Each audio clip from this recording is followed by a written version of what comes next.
मैं अंजम चौधरी साहब से जो यूथ के, क्योंकि आज का हमारा फोकस यही है कि ओबीसी ओवरसीज़ पाकिस्तान कमीशन जो चीफ मिनिस्टर पंजाब में बनाया है वो किस तरीके से काम कर रहे हैं, उनकी क्या प्रोग्रेस है।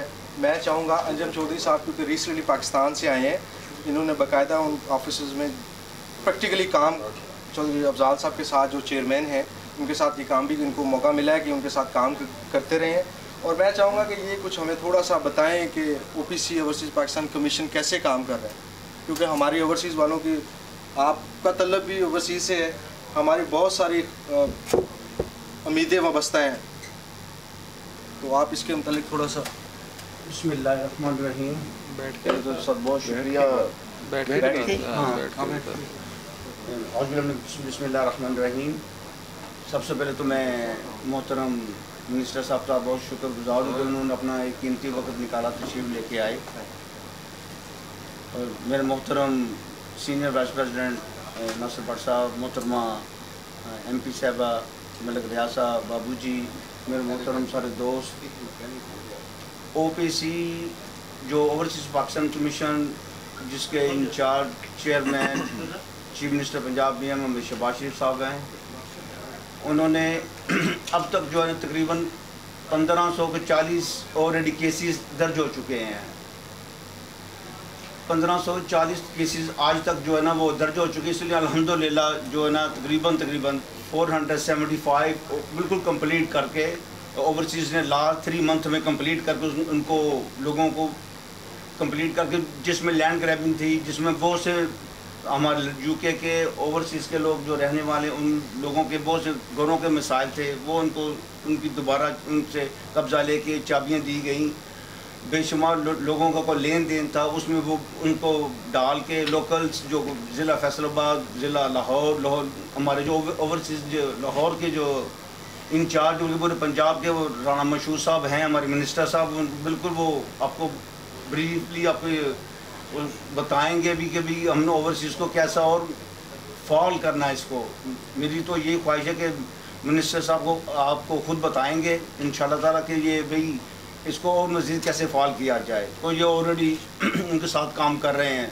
आप लोग आने का बहुत शुक्रिया, थैंक यू वेरी मच। शुक्रिया बहुत शुक्रिया जी अंजम चौधरी साहब। मैं सीनियर वाइस प्रेसिडेंट पाकिस्तान मुस्लिम रून बरतानिया जनाब नासिर भट्ट साहब से गुजारिश करूँगा कि वो, क्योंकि गाहे बगाहे वो भी इस पूरे सेटअप से वाकिफ़ हैं, पाकिस्तान उनका काफ़ी दफ़ा चक्कर लगा है, मेरी ख्वाहिश होगी नासिर भट्ट साहब भी थोड़ा सा इस पर रोशनी डालें कि ओवरसीज़ पाकिस्तानियों के लिए पाकिस्तान कमीशन कैसा काम कर रहा है। बिस्मिल्लाहिर्रहमानिर्रहीम। जनाब राना साहब, ये आपके ऑनर में तो ये सब कुछ हो रहा है और मेरा ख्याल है आप ही बता सकते हैं कि आपका ये जो विज़िट है वो कितना एक सक्सेसफुल है। कल मैं एम्बेसी में था और जो ब्रीफिंग हुई उससे मुझे बड़ी खुशी हुई कि जिस तरह हमारे CM साहब बड़े हार्ड वर्कर हैं, बड़ा काम करते हैं पंजाब में। मेरा ख्याल है पंजाब बड़ा खुशकिस्मत है कि वहाँ के वज़ीर आला शहबाज शरीफ साहब हैं जो इतना हार्ड वर्क कर रहे हैं, काम करते हैं, वो तो पता है। और उनकी टीम भी माशाल्लाह ऐसी है, जिसमें राना मशहूद साहब ने कल जो हमने सारा देखा आधे घंटे की ब्रीफिंग, उसमें पता चला कि ये कितना काम कर रहे हैं। और मुझे बड़ी खुशी हुई कि लंदन भी इसीलिए आए। और दूसरा मियाँ नवाज शरीफ साहब का आपको पता है कि वो लीडर है, जितना ज़ाहिर है वो इतने हार्ड वर्कर हैं तो उनके जितने काम करने वाले नीचे वो भी इसी तरह काम कर रहे हैं।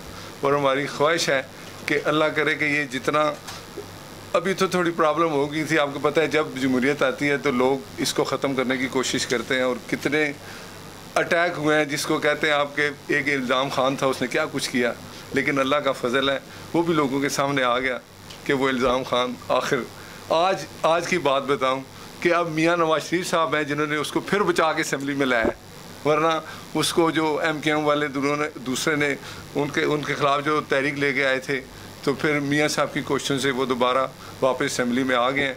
तो मैं आपका ज़्यादा वक्त नहीं लेता, तो मैं राना साहब से ही रिक्वेस्ट करूँगा कि ये खुद आपको ब्रीफ करें कि ये जो इधर आए थे इनका ये जो दौरा कैसा रहा है। Thank you very much. बड़ी मेहरबानी जनाब नासिर भट्ट साहब। अब मैं गुजारिश करूँगा अपनी बड़ी प्यारी मोहतरमा आलिया आफ्ताब साहिबा से कि वो भी, क्योंकि मेंबर प्रोविजनल असम्बली है, हमारी ओवरसीज़ पाकिस्तानियों की बड़ी उम्मीदें वाबस्ता हैं आप लोगों से। ज़ाती हैसियत में ताल्लुक़ होना किसी से ये मैटर नहीं करता। मैटर ये करता है कि आप हमें पाकिस्तान मुस्लिम यूनियन को पाकिस्तान में एक हैवी मैंडेट मिला है और आप लोग इस वक्त पार्लियामेंट में बैठे हैं, कानून साजी भी आप कर रहे हैं और बहुत सारे चैलेंजेस से आप गुजर रहे हैं। तो आप मुझे बताएं कि मियाँ शहबाज शरीफ साहब जिनको मैं अपना, वो मेरे कायद मियाँ मोहम्मद नवाज शरीफ साहब के छोटे भाई हैं और मुझे उनकी सेहत के बारे में बड़ा फिक्र रहता है। वो थकते नहीं हैं, काम बड़ा करते हैं। मैं आपसे भी सुनना चाहता हूँ कि आप ऑल ओवर कैसा देखती हैं कि ओवरसीज़ वालों के लिए जो एक कमीशन बनाया, वो फ़ाल कमीशन है, ओवरसीज़ पाकिस्तानियों की जो उम्मीदें हैं, जो उनकी रिक्वायरमेंट्स हैं, वो उन पर कैसे पूरा उतर रहा है या कैसे आप कैसे महसूस कर रहे हैं? बिस्मिल्लाहिर्रहमानिर्रहीम। जो ओवरसीज़ पाकिस्तानियों का कमीशन बना वो बहुत अच्छा काम कर रहा है। उसकी चंद एक मीटिंग्स मैंने भी अटेंड की थी और जो सारी वहाँ की तहफ़्फ़ुज़ात थी, जो सारी परेशानियाँ हमारी ओवरसीज़ में आ रही थी, उनको हमने कवर किया और हमने देखा। और हमारे जो चीफ़ मिनिस्टर साहब है, जैसे कि उन्होंने कहा कि उनकी जो विज़न है वो यही है कि पाकिस्तान जो है वो एक तरक्की की राह पर चले, और जिसमें सिर्फ हमारे लोकल पाकिस्तानी नहीं, जितने ओवरसीज़ पाकिस्तानी हैं उनकी भी जो शिकायत हैं और सारी हैं, उनको भी हमने एड्रेस करना है। इसमें राना साहब ने भी बहुत ज़्यादा काम किया है और अभी भी बहुत ज़्यादा काम कर रहे हैं। और मैं यही कहना चाहूँगी कि हमारी जितनी भी कोशिशें हैं वो हम एक प्लेटफॉर्म पे मिलके कर रहे हैं और आगे भी इंशाल्लाह ताला जितनी भी चीज़ें होंगी हम करेंगे। लेकिन राना साहब इसके बारे में ज़्यादा अच्छा बता सकेंगे क्योंकि जो विज़न है ये उसको आगे लेके चल रहे हैं। थैंक यू, बड़ी मेहरबानी जी, बहुत शुक्रिया। मैं बगैर किसी डिले के अब ऑनरेबल चीफ गेस्ट, क्योंकि वो पाकिस्तान हाई कमिश्नर डॉक्टर इसरार साहब जो वो रास्ते में अभी उन्होंने रिक्वेस्ट किया है, कहते हैं जी अगर आप थोड़ा सा डिले कर लें। मैंने कहा डिले तो नहीं, प्रोग्राम तो ऑलरेडी शुरू हो चुका है। वैसे भी 15-20 लोग इकट्ठे करके एक डिनर का टाइम लिया था, मैंने कोई प्रेस कॉन्फ्रेंस नहीं रखी। मैंने इनके एजाज़ में सिर्फ खाने के लिए 15-20 लोग बड़ी कलेक्टिव सी गैदरिंग को रिक्वेस्ट की है। और थैंक यू वेरी मच, आप लोगों ने टाइम निकाला। तो देखते हैं doctor star, let's see another 5-10 minute वो आ जाए, उतनी देर में मुझे बर्दाश्त कर लें आप। तो जैसा आपने फरमाया इसमें कोई दूसरी राय नहीं है, क्योंकि लीडर इंसान उसको मांगता है। मेरी नज़र में मैं मियाँ नवाज शरीफ और शहबाज शरीफ साहब को बड़ी करीब से जानता हूँ, बड़े करीब से, क्योंकि मुझे गज़ाइल के दौर में उनके साथ काम करने की टाइम मिला। अंजम चौधरी साहब, नासिर भट्ट साहब, हमारे ज़ुबैर गुल साहब हैं और भी बहुत सारे पार्टी के। हम लोगों ने गज़ाइल के अंदर लीडरशिप के साथ बड़ा क्लोजली काम किया। हमारी उनके साथ बड़ी उम्मीदें वाबस्ता हैं ओवरसीज़ के हवाले से। पाकिस्तान में कंसर्न है सिक्योरिटी के मामला और भी बहुत सारे इशूज़ हैं। तो जिस तरीके के साथ, जिस खुशस्लूबी के साथ PMLN की लीडरशिप, स्पेशली शहबाज शरीफ साहब ने पंजाब को हैंडल किया है, आप यकीन जाने कि मैं अपने मुंह से मियाँ मिट्ठू बनने की बात नहीं है। क्योंकि मैं बात करूँगा लोग कहेंगे ये PMLN का वर्कर है छोटा सा, ये अपने ये सिपाही है शहबाज शरीफ का, ये तो बातें ही करता है और उनके हक में करता है। लेकिन असल अगर आप देखें, क्योंकि ये नुमाइंदे हैं हमारे पार्लियामेंट में बैठे हुए हैं, इनकी ज़ुबानी आप सुने, आप वाकई ये 2009 का या 2008 का पाकिस्तान नहीं है। आज 2015 है, अल्हम्दुलिल्लाह लॉ एंड ऑर्डर के ऊपर भी पूरी ग्रिप है हुकूमत की। सिंध को देख लें, बलूचिस्तान को देख लें, पाकिस्तान के अदारे जो वो भी बिल्कुल अच्छे तरीके से ऑपरेशन भी चल रहे हैं और under the supervision of prime minister of Pakistan. ये पंजाब में तो CM साहब का जो विज़न है नो डाउट, लेकिन प्राइम मिनिस्टर साहब जिस अच्छे तरीके के साथ आप अपोजिशन की दूसरी जमातों को साथ लेके चल रहे हैं, ये बड़ी खुशस्लूबी की बात है। जैसे नासिर भट्ट साहब ने अभी कहा कि वो खान साहब जो बड़ी बड़के मारते हैं, रोला डालते हैं, मियाँ Nawaz Sharif was the first person के जिन्होंने इसको रास्ता हमवार किया कि वापस ये लोग पार्लियामेंट में आए। तो ये भी क्रेडिट उन्हीं को जाता है। अब मैं बगैर कोई मेरा ख्याल है वक्त ज़ाया किए अपने चीफ गेस्ट बड़े भाई राना मशहूर अहमद खान साहब से गुजारिश करूँगा कि वो अपनी खूबसूरत बातों के से हमें लुत्फ़अंदोज़ करवाएँ, कुछ हमें हकीकतें भी बताएं। ओवरसीज़ वाले आप यकीन जाने बड़ा प्यार करते हैं आप लोगों से, ज़ाती हैसियत में आप मेरे बड़े भाई हैं, लेकिन मैं आपको, या राना मशहूर वो शख्सियत है जिसको मैं पिछले 5 साल से जानता हूँ, 6 साल से, इन्होंने जब भी गवर्नमेंट पिछला टर्नओवर गुजरा है उसके बाद इस टर्नओवर में ये हर जगह पे मौजूद हैं, चाहे ओवरसीज़ का कमीशन का मसला है, चाहे लॉ एंड ऑर्डर की सिचुएशन हो, चाहे कोई पार्टी या कानून साजी का मसला हो। पार्टी में भी माशाल्लाह लीडरशिप के आप साथ काम कर रहे हैं। हमारी बड़ी उम्मीदें वाबस्ता हैं आपसे। हम लोग ओवरसीज़ वाले यकीन जाने बड़ा बड़ा बड़ा मान है हमें आप पे। तो थैंक यू वेरी मच। आपने आज टाइम निकाला, मुझ जैसे छोटे वर्कर की आपने हौसला अफजाई की एक रवायत को कायम रखते हुए। तो ये कोई बहरहाल after you sir. Thank you. आउज़ुबिल्लाहि मिनश शैतानिर रजीम, बिस्मिल्लाहिर रहमानिर रहीम। सबसे पहले तो मैं मलिक रियाज साहब का शुक्रगुज़ार हूँ। ये पार्टी का बहुत ही कीमती असासा हैं और ख़ास तौर पे जब एग्ज़ाइल था, जब मुल्क में आमरीत थी और हमारी लीडरशिप को ज़बरदस्ती जलावतन किया गया था, तो मैं यहाँ पर ज़िक्र करना चाहूँगा जिस तरह यहाँ पर नासिर भट्ट साहब ने, अंजुम साहब ने, मलिक रियाज साहब ने, इनकी टीम ने, अफजाल भट्टी साहब, ज़ुबैर गुल साहब, मतलब ये गुलदस्ता था जिसने यहाँ पर पार्टी के कायदीन के साथ मिलकर वो मूवमेंट जो पाकिस्तान में चल रही थी उस मूवमेंट को भी स्पीयर हेड किया, बल्कि पूरी दुनिया से जो एक राय आमा जो है उसको बनाने के अंदर इन सब साथियों का बहुत बड़ा किरदार है। और हालात और वाक़यात उस वक्त पाकिस्तान में जिस तरह जमहूरियत की बसात को लपेटा गया था, तो हमारी जो जिद्दोजहद थी वो सिर्फ ये नहीं थी कि हमने पाकिस्तान के अंदर मियाँ नवाज शरीफ साहब को वापस इक़्तिदार में लेकर आना है।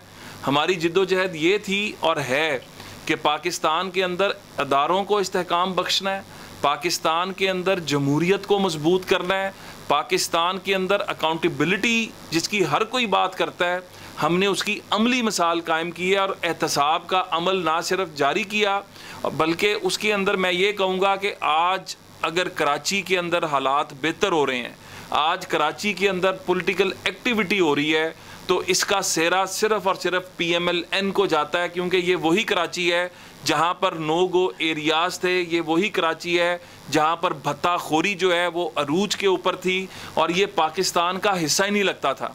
और कराची को मजबूत होना, सिंध का मजबूत होना पाकिस्तान की बका के लिए इंतहाई अहम है, क्योंकि कराची के अंदर जो पोटेंशल है वो पोटेंशल इतना है कि ये पूरे पाकिस्तान को जो है संभाल सकता है।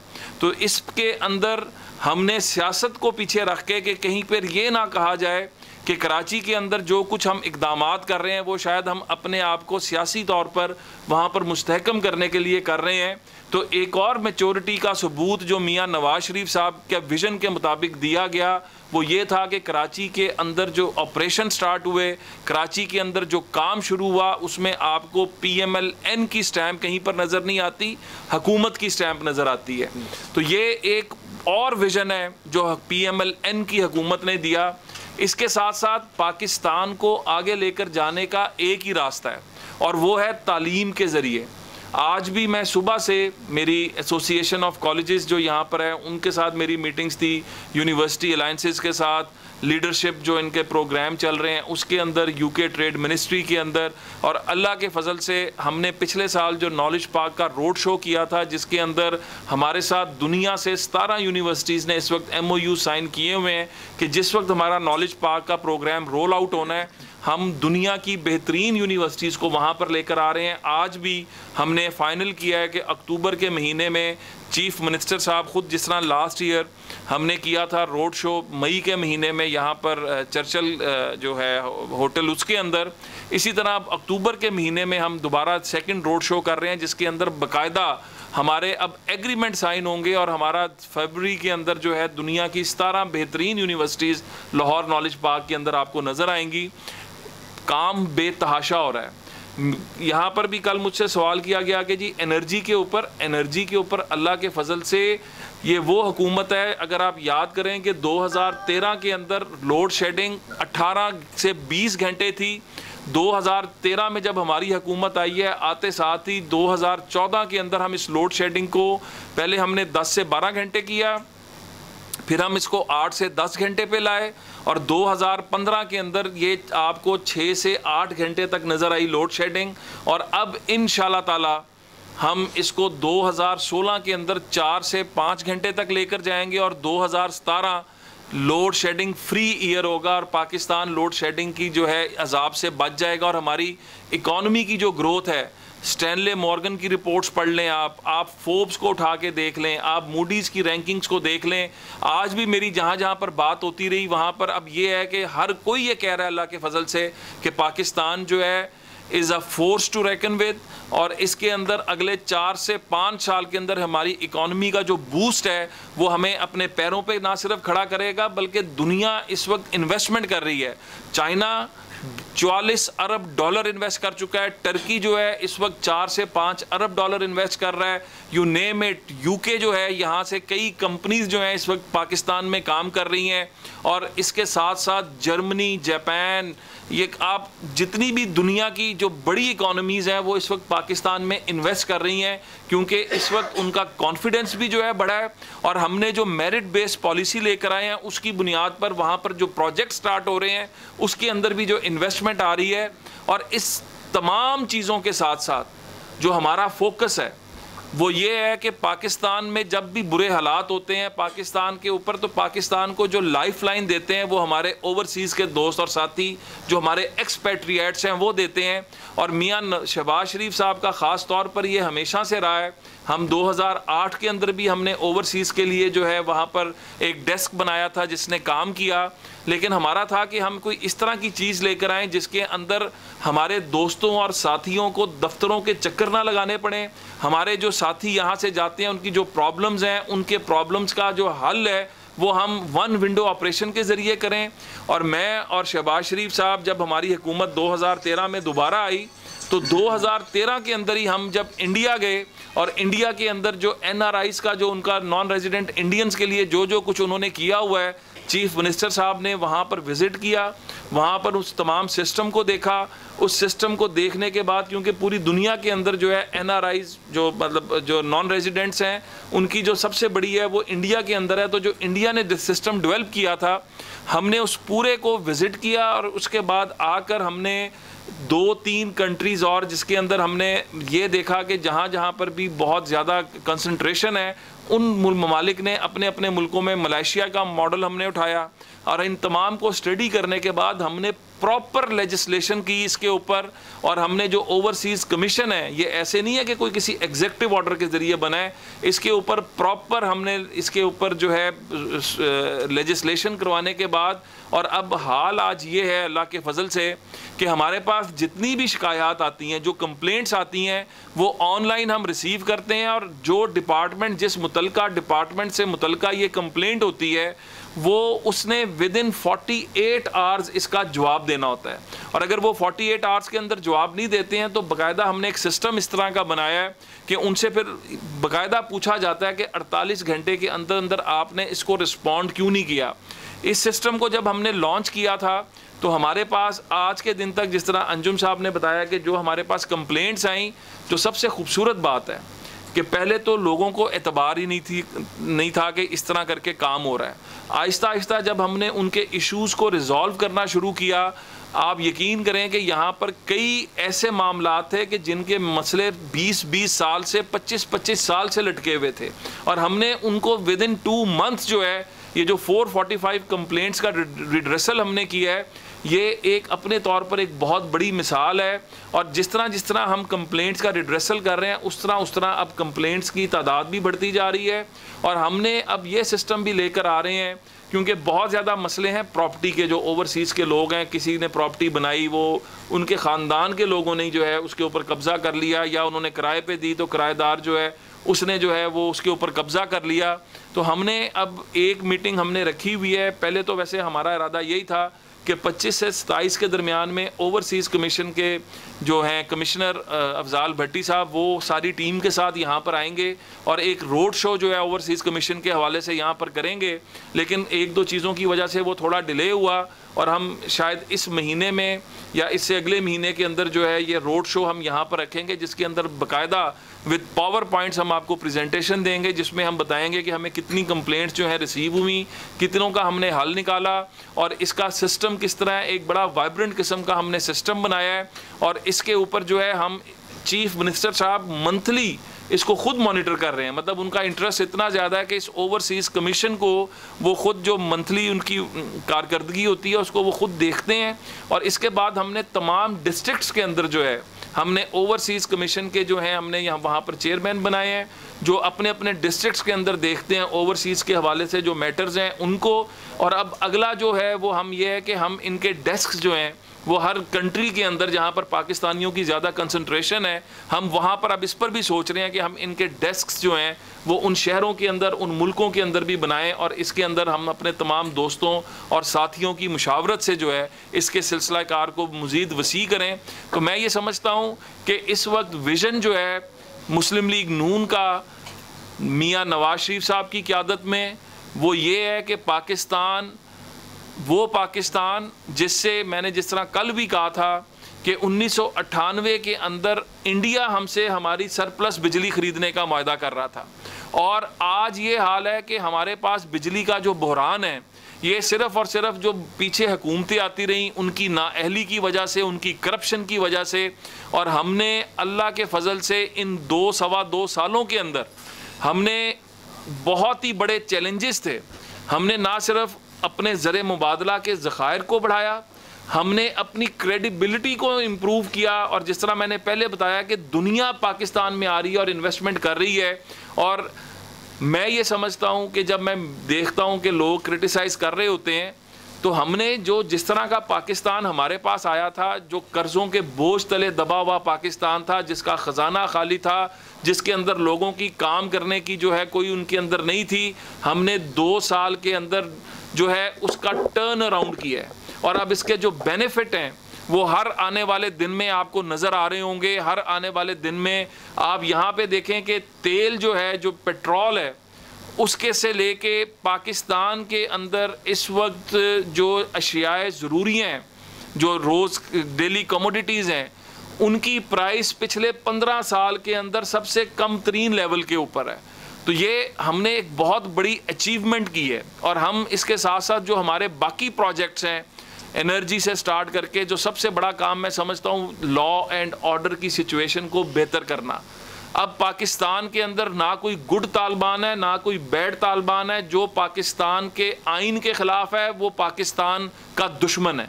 और इसके अंदर हमारा बड़ा क्लियर किस्म का व्यू है। और इसके ऊपर प्राइम मिनिस्टर साहब ने जब कौमी असम्बली में खड़े होकर कहा था कि ऑपरेशन ज़रबे अज़ब को जब हमने स्टार्ट किया था तो हमें ये कहा गया था कि हमारे शहरों की ईंट से ईंट बजा दी जाएगी। आज अल्लाह के फजल से हमने उस नेटवर्क को तोड़ दिया है। आज अल्लाह के फजल से पाकिस्तान के अंदर अमन व अमान है। आज अल्लाह के फजल से पाकिस्तान में मेरिट की हुक्मरानी है। मेरा सिर्फ यहाँ पर आपके दोस्तों से भी, और कल भी मैंने एक बात की थी कि घर की लड़ाई हमेशा घर में लड़ी जाती है। घर के अंदर अगर किसी बात पर इख्तलाफ होता है तो उस बात का हल घर में बैठकर निकाला जाता है।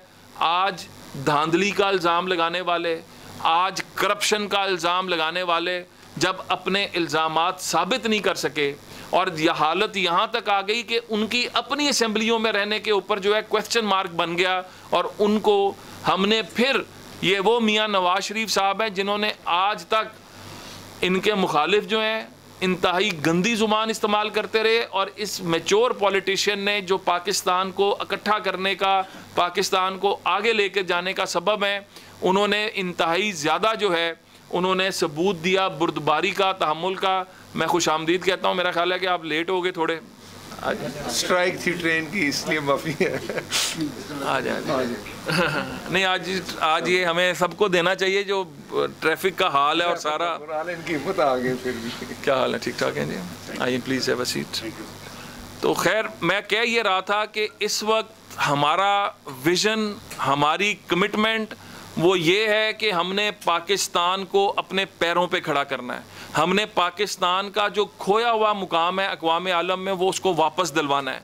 और फिर ये एक जो रेटोरिक है जंग जंग जंग, जापान की मिसाल आपके सामने है। अमेरिका जिसने उसके ऊपर एटम बम मारा था, जापान ने वहाँ पर अमेरिकन की मौजूदगी में जिस तरह उन्होंने तरक्की की, तो हर चीज़ का एक वक्त होता है। पहले आप अपने आप को मजबूत तो कर लें, पहले आप अपने घर की रोटी तो पूरी कर लें, पहले आप सारा। और सबसे बड़ी बात है कि पाकिस्तान, आज का पाकिस्तान जो भी कर रहा है वो एक वक़ार के साथ कर रहा है, अपने असूलों के ऊपर हम सौदेबाजी नहीं कर रहे।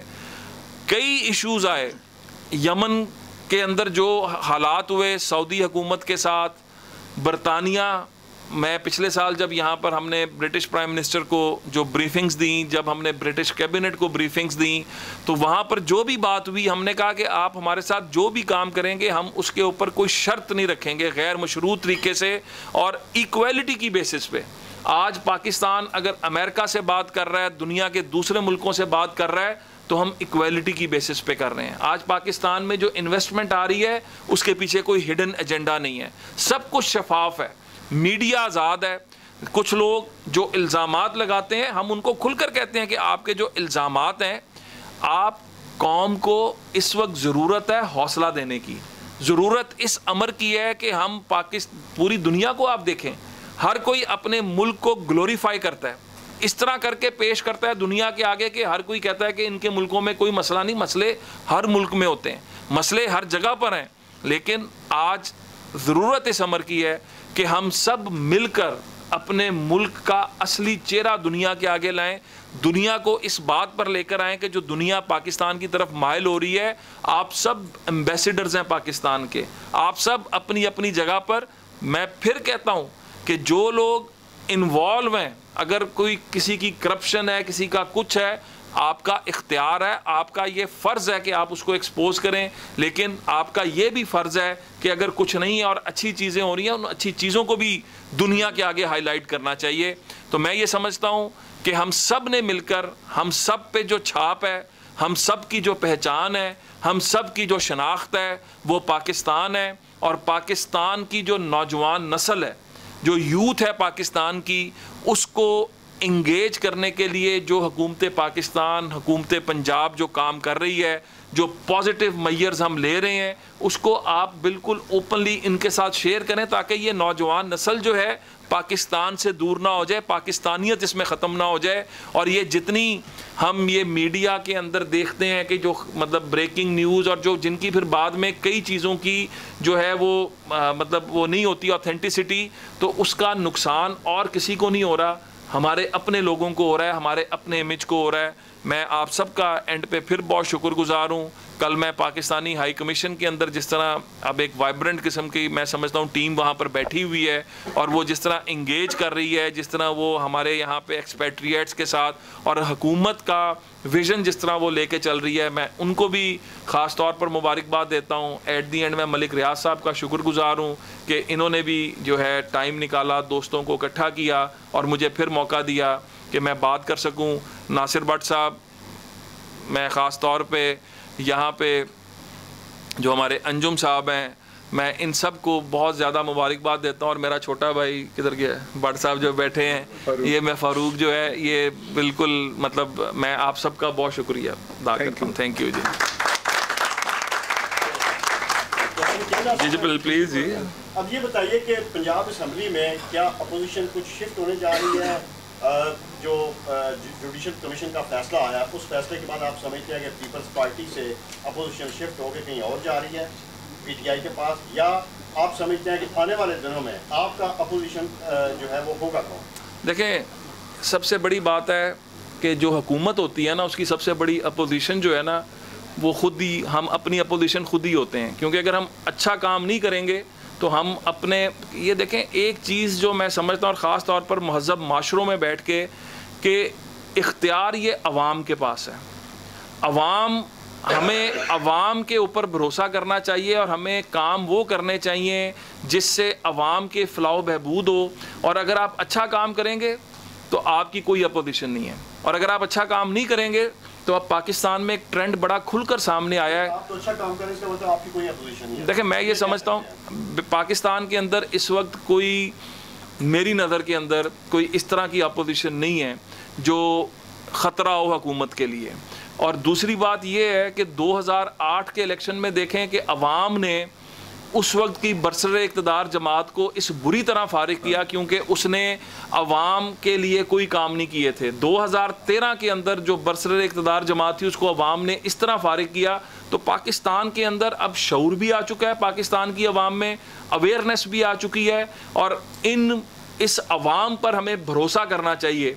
और इंशाअल्लाह ताला जिस तरह के हम काम कर रहे हैं, हमें अल्लाह ताला के घर पूरी उम्मीद है कि हम नीयत के साथ काम कर रहे हैं, हम डिलीवर कर रहे हैं और इंशाअल्लाह ताला फैसला अवाम की अदालत ने करना है, सड़कों पर फैसला नहीं होना। सर मेरा सवाल ये है कि आपके इदारे ने कर लिया, मुझे करना है। सबसे मिठा नवाज आपसे सवाल बतौर एजुकेशन मिनिस्टर करना चाहता हूँ कि पंजाब में कितने हज़ार स्कूल हैं जो आपने अपग्रेड किए हैं और कितने हज़ार बच्चे हैं जो स्कूलों में दाखिल नहीं हो सकते? पंजाब के अंदर जी टोटल 54,000 स्कूल हैं और इसकी अपग्रेडेशन जो है, अगर आपका मतलब ये है कि प्राइमरी से मिडिल और मिडिल से सेकेंडरी, तो पिछले साल के अंदर जो है हम प्राइमरी स्कूलों की बात की, grass root level primary level के ऊपर हमारे 40,000 से ज़्यादा स्कूल हैं और उसके अंदर जिन जिन स्कूलों के अंदर हमारे एनरोलमेंट की तादाद बढ़ती जाती है हम उनको अपग्रेड करते जाते हैं। और पिछले साल हमने कोई जो तादाद थी कोई 700 के करीब स्कूल जो हैं प्राइमरी से मिडिल के अंदर अपग्रेड किए हैं। और अब हम एक नया मॉडल लेकर आए हैं जो है जिसमें हम पब्लिक प्राइवेट पार्टनरशिप पर चले गए हैं और 54,000 स्कूलों के बाद हम इस साल जो है 6,000 स्कूल पब्लिक प्राइवेट पार्टनरशिप से बना रहे हैं, जिसके अंदर स्कूल जो हैं वो प्राइवेट पार्टीज़ बना रही हैं और उसके अंदर पढ़ने वाले बच्चों का ख़र्चा जो है वो हुकूमत पंजाब उठा रही है। इस साल का हमारा टारगेट ये है कि हमने 15 लाख बच्चे और बच्चियां जो हैं उनको इस पेफ पंजाब एजुकेशन फाउंडेशन के ज़रिए स्कूलों के अंदर लेकर आना है। और जो आउट ऑफ स्कूल बच्चे हैं 5 से 9 साल की उम्र का जिनका एक होता है, उसके अंदर जो पहले साल जब हम 2013 में आए थे तो जो हमने स्टडीज़ कंडक्ट कराए थे, सर्वेस कंडक्ट कराए थे, कोई 40 लाख से ज़्यादा बच्चे और बच्चियां जो हैं 28 लाख जो आउट ऑफ स्कूल थे 5 से 9 साल की उम्र के, और इनका 3 साल का प्रोजेक्ट बना के हर साल हम 4 से 8 लाख बच्चों को था कि हम आउट ऑफ स्कूल बच्चों को स्कूल में लाएंगे।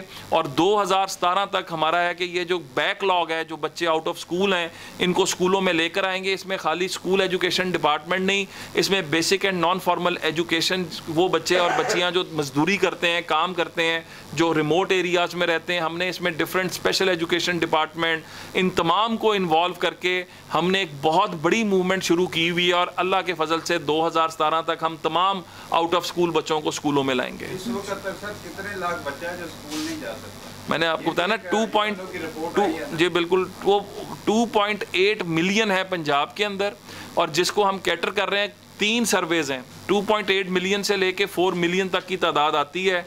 हमने जो अपने सर्वेज किए हैं जिसके ऊपर हम सारा काम कर रहे हैं और ये तमाम अदारे इंटरनेशनल फोरम के ऑर्गेनाइजेशंस के साथ मिलके उसके अंदर 2.8 मिलियन की जो है उसको हम कैटर कर रहे हैं। और अगले 3 सालों के अंदर कोई बच्चा जो है 5 से 9 साल की उम्र का वो आउट ऑफ स्कूल नहीं होगा।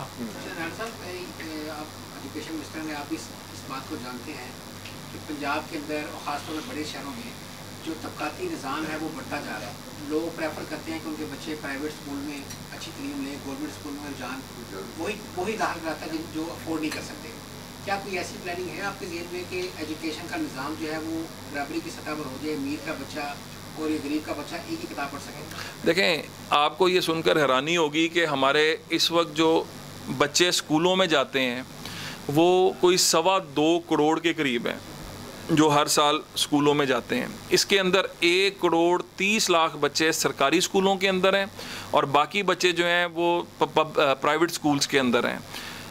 इस तादाद के अंदर जो सरकारी स्कूल में जाने वाले बच्चे हैं उनकी तादाद में पिछले साल से इजाफा होना शुरू हुआ है। 2014 और 2015 के अंदर जो है उस तादाद में मज़ीद इजाफा हुआ है। उसकी वजह यह है कि जो रिफॉर्म्स वो रिफॉर्म्स जो हम लेकर आए हैं वो रिफॉर्म्स की वजह से हमारे स्कूलों के अंदर अल्लाह के फजल से ना सिर्फ एनरोलमेंट ज़्यादा है बल्कि रिटेंशन भी। खाली एनरोल होना मसला नहीं होता, उसके बाद बच्चा वहाँ पर रिटेंशन जो है उसकी। तो हमने जो स्कूलों का सिस्टम बेहतर किया, कल मैंने एक डॉक्यूमेंट्री भी दिखाई थी और जिसके अंदर एक वाज़ेह फ़र्क है। हम अरबों रुपया अपने स्कूलों की हालत के ऊपर लगा रहे हैं और इंशाअल्लाह ताला हमारा विज़न ये है कि अब ये जो हमारा पब्लिक प्राइवेट सेक्टर के अंदर पार्टनरशिप हमने की है, इससे भी हमारा ये है कि हम ज़्यादा तादाद बच्चों चीज़ों की जो है उनको लेकर आ रहे हैं और इंशाल्लाह ताला आपको नज़र आएगा कि ये तादाद जो है इसके अंदर मज़ीद इजाफा होगा। राणा साहब शुक्रदार हूँ टीवी से खुर्शीद हुकूमत की कारकर्दगी दूसरी सूबों से माशाल्लाह बेहतर रही है, इसके लिए आपकी तारीफ करना ज़रूरी है। लेकिन जो ओवरसीज़ के हवाले से जो आपने बातें की हैं और जिस तरह जो इक़दाम बताए हैं, एक तो वो उनको यहाँ मेरे ख्याल यूरोप में बहुत कम ही लोगों को पता होगा कि पंजाब में ये या मरकज़ में ये इक़दाम कर रही है गवर्नमेंट। लोगों को यहाँ इस तरह से बताया नहीं गया। कभी कोई मिनिस्टर आते हैं वो प्रेस कॉन्फ्रेंस कर देते हैं, लेकिन प्रॉपर तरीके से कोई अनाउंस नहीं किया गया कि ये नंबर है, इनसे रब्ता किया जाए या इस तरह के इक़दाम किए जाए। अगर पाकिस्तान में किसी ओवरसीज़ पाकिस्तानी को कोई प्रॉब्लम होती है तो उसको इन जगहों पर रब्ता करना चाहिए। इस तरह का कोई प्रोग्राम क्या कर निकलेगा? और मैंने अभी जिस तरह पहले बताया, एक तो ऑनलाइन मैं अंजुम साहब से कहूँगा क्योंकि ये वहाँ पर बड़ा क्लोजली साथ हमारे इन्वॉल्व हैं, तो ये और इसीलिए अब हम रोड शो भी रख रहे हैं। ये पूरे यूरोप के अंदर होंगे और ये पहले हम प्लान कर रहे थे इसको जल्दी, लेकिन फिर यही था कि जब हम पूरा पीछे एक पूरा सिस्टम बना के और उस सिस्टम की वर्किंग जो है, ताकि हम चाहते ही हैं कि हम इसको आके बाकायदा यहाँ पर वो लॉन्च करेगी टीम, वो पूरी टीम आएगी यहाँ पर जिसके अंदर डीजी ओवरसीज़ भी होंगे, कमिश्नर ओवरसीज़ भी होंगे और उनकी पूरी टीम आएगी और वो लंदन के अंदर भी और यूके के अंदर भी जो है वो डिफरेंट जो है वो रोड शोज़ करेंगे और इसी तरह यूरोप में भी करेंगे। काफ़ी मतलब टाइम गुजर गया है, तो क्या असल में इसका जी लेजिस्लेशन ने थोड़ा टाइम लिया और फ्रैंकली हमें जो पिछला साल जो टर्मोइल का गुजरा वो हमारे लिए नहीं, वो मुल्क के लिए बड़ा मैं समझता हूँ कि अफसोसनाक रहा। और मैं तो सच्ची बात है कि मैं ये समझता हूँ कि जब हम एहतसाब की बात करते हैं तो इस बात का भी एहतसाब होना चाहिए कि ये किसका एजेंडा था कि जब पाकिस्तान के अंदर एक जमहूरी हुकूमत जमहूरी तरीके से शफाफ तरीके से मुंतखब होकर आई और उसने काम शुरू किया, और जब काम शुरू किया तो चाइना, श्रीलंका, मालदीव्स के प्रेसिडेंट जब पाकिस्तान आने थे उनके दौरे मनसूख हुए। जो अरबों डॉलर की इन्वेस्टमेंट पहले साल ही पाकिस्तान आनी थी 2014 के अंदर जब जिसने पाकिस्तान आना था, और पाकिस्तान को तो एक एक लम्हे की ज़रूरत है जिसमें हम प्रोग्रेस करें और करें।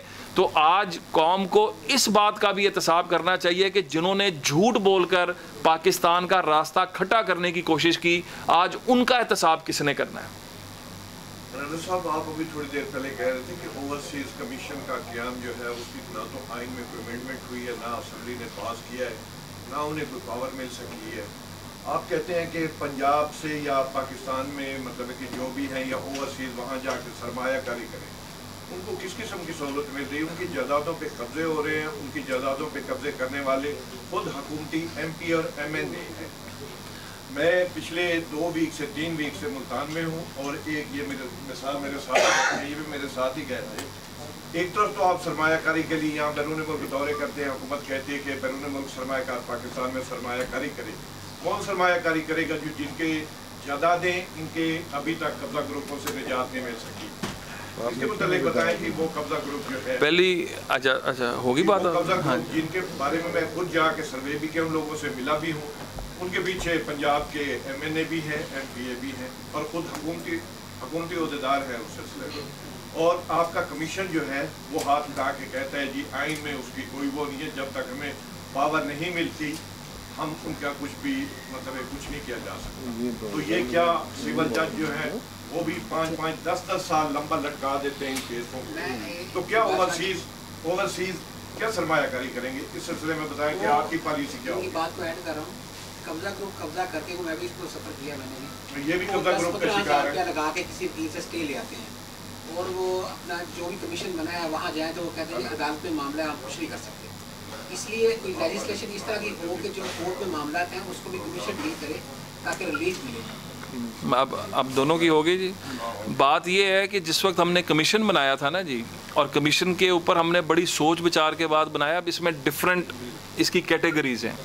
वो मसले जो अदालतों के अंदर है हम उनको अलहदा कर देते हैं, और उसके अंदर अब हमारी मीटिंग्स जो हैं चीफ़ जस्टिस पंजाब जो हैं हम उनके साथ भी कर रहे हैं। हमने प्लान किया था, इसके अंदर हम जितने सेशन जजेस हैं इनके साथ भी कर रहे हैं, और इसके अंदर हम ये प्रपोज़ कर रहे हैं कि जो मसाइल ओवरसीज़ के हवाले से हैं, जो प्रॉपर्टी के मसाइल हैं, जो कोर्ट केसेस हैं, इसमें हम समरी प्रोसीडिंग्स में चले जाएं और इनका एक टाइम लाइन रख दें कि 3 माह के अंदर अंदर इनके तमाम मसाइल का जो है फैसला आना चाहिए। अगर वो सिविल कोर्ट में है 3 माह, अगर वो उसके बाद सेशन कोर्ट में अपील में जाता है तो वहाँ पे भी 3 माह, अगर उसके बाद वो हाई कोर्ट जाता है तो वहाँ पे भी 3 माह। ये सारी बातें जो हैं, और ये देखें मसले जो हैं ये कई सालों से अदालतों के अंदर जो फंसे हुए मसाइल हैं, हम इस पे ऑलरेडी चीफ जस्टिस के साथ 2 मीटिंग्स कर चुके हैं। इसके ऊपर हमने उनसे, क्योंकि जहाँ पर अदालत का मसला आता है वहाँ पे कंटेम्प्ट लगती है, वहाँ पे फिर जो हुकूमती अदारे हैं वो भी पीछे हट जाते हैं कि जी हम यहाँ पर कुछ नहीं कर सकते। तो इसके अंदर हम एक पूरा सिस्टम बना रहे हैं पहली बात, और वो इंशाल्लाह ताला हम इसको समरी प्रोसीडिंग्स की तरफ लेके जा रहे हैं। और ये खाली पाकिस्तान में नहीं है, ये जिस तरह हमने मिसाल दी मैंने आपको पहले कि दुनिया के मुख्तलिफ ममालिक के अंदर वो इस तरह कोर्ट केसेस जो हैं इनको हम अलहदा करा के इनकी समरी प्रोसीडिंग्स कराते हैं। वो इंशाल्लाह ताला अगले चंद महीनों के अंदर हम इसमें कामयाब हो जाएंगे, नंबर 1। नंबर 2, कोर्ट का मसला और है, कोई कब्ज़ा ग्रुप, मैं आपको एक छोटी सी मिसाल देता हूँ कि 2-3 मैटर्स इस तरह के आए जिसमें सो कॉल्ड बिग गन्स के नाम आ रहे थे। चीफ मिनिस्टर का ये था कि जिसका हक है ये उसको मिलना चाहिए और 24 घंटे के अंदर मिलना चाहिए। तो जहाँ पर कोर्ट केसेस नहीं होते वहाँ पे आप यकीन करें कि कोई बंदा पुश्त पनाही नहीं कर सकता। आपका जो मैटर है मुझे नहीं पता है, आप मुझे बिल्कुल बताइएगा या अंजुम साहब को बताइएगा। अंजुम साहब के इल्म में है और मैं इस सिलसिले में उसका गवाह भी हूँ। जिसकी बेबसी का जिक्र तो गवर्नर भी कर चुके हैं, वो अपना प्लान खुद नहीं छुड़वा सकते। शाह जी, जो आपका जो केसेस है ना मुल्तान में, उसमें देखिए मेरी बात सुने, DCO और कमिश्नर मुल्तान ने आपको क्या चुके हैं? नहीं बेबस नहीं, उन्होंने शाह जी ये कहा है कि आप कोर्ट में से जाएं, आप ऑर्डर लेके आप किसी, अगर आप लंदन में रहते हैं, मैं अपनी मिसाल देता हूँ, मैं अपने घर में रह रहा हूँ, अब मैंने आपसे घर से रेंट लिया हुआ, एक सेकंड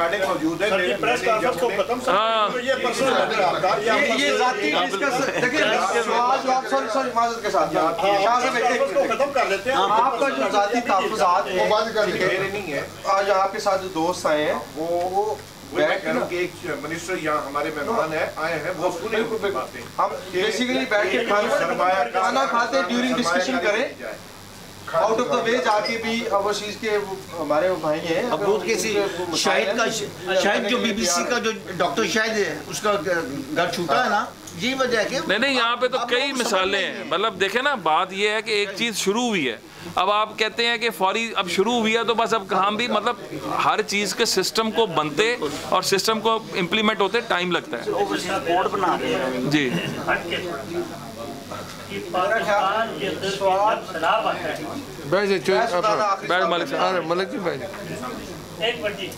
जो भी हुकूमत आती है पाकिस्तान में और जब सैलाब आता है तो गरीब ही मरता है कई इलाकों में, बारिशों का इतना पानी आ जाता है। इससे पहले क्यों उसका सदेबाब क्यों नहीं करते, कश्तियों का, पानी का और चीज़ों का? देखें 2 चीज़ें हैं। अब फिर वही बात कि इस मुल्क के अंदर जो सैलाब आते हैं, इंडिया ने जो बगलीहार डैम बनाया, उन्होंने कहा कि जी बात यह है कि अगर आप वो सिंतास माहदे को पढ़ें, वो जो माहदा हुआ था उसमें यह था कि जो मुल्क पहले डैम बना जाए, उसमें तो सर हमारे कमिश्नर इन्वॉल्व हैं, बड़ी बिल्कुल है, बिल्कुल थे। और उसके खिलाफ देखें, अब हमारी हुकूमत 2013 के अंदर वफाक में आई है, हमने फौरी तौर पर इसके ऊपर हमने जो है आलमी अदालत के अंदर भी हम गए, हमने उसके साथ साथ हमने ये किया कि हमने नए डैम्स, हमने कहा कि चलो कालाबाग डैम अगर जो है कंट्रोवर्शियल हो चुका है तो बाकी डैम्स जो बनने हैं हम उन पर भी काम कर रहे हैं। और इसके साथ साथ मैं आज आपको ये बताना चाहता हूँ कि हम राय आमा भी बना रहे हैं, क्योंकि हम चाहते हैं कि तमाम सूबे मिलकर चलें, पाकिस्तान मतलब एक इकाई की सूरत में चले। और ये जो सैलाब आता है, आपको ये भी बता दूं कि जो PDM में है, हमने पहली दफ़ा है कि रैपिड रिस्पांस फोर्स बनाई है। पिछले सालों के अंदर जो नुकसानात होते रहे हैं, जो जानों के नुकसानात होते रहे हैं, जो वैसे होते रहे हैं, हमने इस वक्त रैपिड रिस्पांस फोर्स है हमारी, हमने उन इलाकों के अंदर इनको बाकायदा प्लेस कर दिया हुआ है। और इस साल की जो आप कारकर्दगी है, ये कुदरती आफत है। यहाँ पे आप बरतानिया में भी देखते हैं, मैं पिछले साल जब आया हुआ था तो जब फ्लड आते हैं तो यहाँ पर भी घर डूबते हैं, यहाँ पर भी नुकसान होते हैं। तो कुदरती आफत तो वो अल्लाह की तरफ से होती है, उस पर रिस्पांस हमारा कैसा है ये आप इसको देख के बताइएगा। Thank you very much. जी जी अब रेफरेंस का खत्म हो गया, पर्सनल की बात है। यूथ को मोटिवेट करने की बात की, आप यूथ के मिनिस्टर भी हैं, मेरी आपसे इतनी रिक्वेस्ट है कि यूथ को इग्नोर किया जाता है। आया वो पार्टी लेवल पे हो और ओवरसीज कमीशन के हवाले से हो, मेरी आपसे ये रिक्वेस्ट है कि थोड़ा सोचा जाए अभी। चलो इस पे हम बड़ा कुछ सोच रहे हैं और इंशाल्लाह ताला एक कन्वेंशन हम करने लगे हैं, उसमें हम सबको बुलाएंगे आपको।